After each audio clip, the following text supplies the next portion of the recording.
Hi, my name is Ramana. I am going to explain forest beat officers hall ticket ఎలా download చేసుకోవాలో చూపిస్తాను. First మనం గూగుల్లోకి వెళ్ళాలి. AP forest beat officers hall ticket download అనుకుంటగానే Andhra Pradesh public service commission అనే site వస్తుంది. అందులో నోటిఫికేషన్స్కి వెళ్ళి recruitment అని క్లిక్ చేసి ఇక్కడ నోటిఫికేషన్ మనం అప్లై చేసినది చూసుకోవాలి. ఇక్కడ పీడిఎఫ్ ఓపెన్ అవుతుంది. ఈ పీడిఎఫ్లో ఒక లింక్ ఓపెన్ అవుతుంది. ఆ లింక్ నుంచి డౌన్లోడ్ హాల్ టికెట్ కొట్టి యూజర్ ఐడి పాస్వర్డ్ ఇక్కడ క్యాప్చా అడుగుతుంది.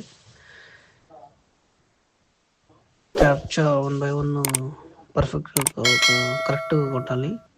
కరెక్ట్ కొట్టిన తర్వాత ఇక్కడ గెట్ నోట్ హాల్ టికెట్స్ ఇక్కడ డౌన్లోడ్ హాల్ టికెట్ అని వస్తుంది. డౌన్లోడ్ అయిపోతుంది. చూసుకోండి, టైం ఎక్కువ లేదు, చూసుకోండి, డౌన్లోడ్ చేసేయండి.